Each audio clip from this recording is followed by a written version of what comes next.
নমস্কাৰ আজি 30 এপ্ৰিল আজি মই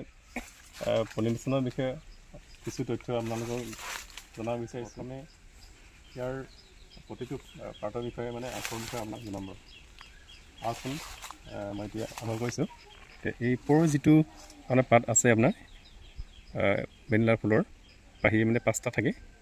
বাহিৰৰ আপোনাৰ প্ৰথম ওপৰটো আছে আপাৰ চিপেল বুলি কয় তাৰপিছত আপোনাৰ ইয়াৰ আৰু লৰাৰ চিপেলো থাকে আৰু ৰাইট পিটেল বুলি থাকে ৰাইট পিটেল আৰু লেফ্ট পিটেল বুলি থাকে এই তেনেকৈ আপোনাৰ ফুলৰ এইবিলাক বাহিৰ নাম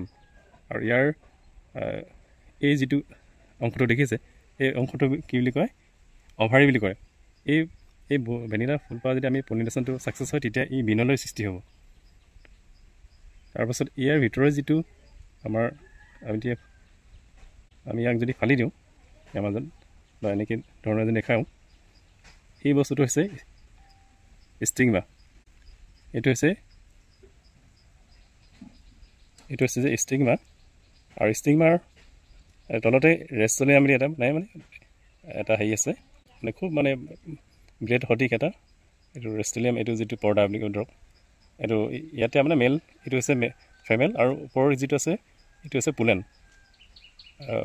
এই গৰ্ভলৈ আমি যেতিয়া ভিতৰলৈ মানে হেঁচি দিম হেঁচাৰ পাছত ওপৰৰ আমাৰ পুলেনটো সংস্থাপিত কৰিলে ই পলিনেশ্যন হোৱা বুলি আমি জানিম তেনেকৈ কৰা হয় এইখিনিয়ে মানে মেইন জানিবলগীয়া কথা সেইটো কাৰণে আপোনালোক পুনৰবাৰ আৰু দেখাইছোঁ চ' এই যে যিটো ব্লেড সঠিক ভিতৰত এই ভিতৰলৈ আমি গৰ্ভলৈ চিৰি ইয়াত মানে আমি পুলেনটো ইয়াত সংস্থাপন কৰি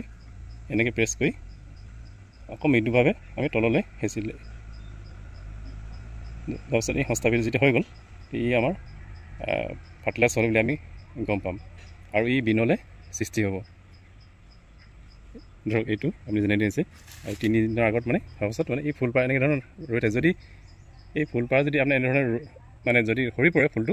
তেতিয়াহ'লে মানে এইটো ফাৰ্টিলাইজ নহয় আৰু এই মানে মিছ হৈছে এইটো আমি গম পাম মানে এইটো পলিনেশ্যন কৰাত মানে থাকি গ'ল আৰু কৰিবলৈ ঠিক তেনেকৈ এনে সৰি পৰে যদি ইয়াক ছাকচেছ হয় তেতিয়াহ'লে এনে বিনলৈ সৃষ্টি হ'ব ধন্যবাদ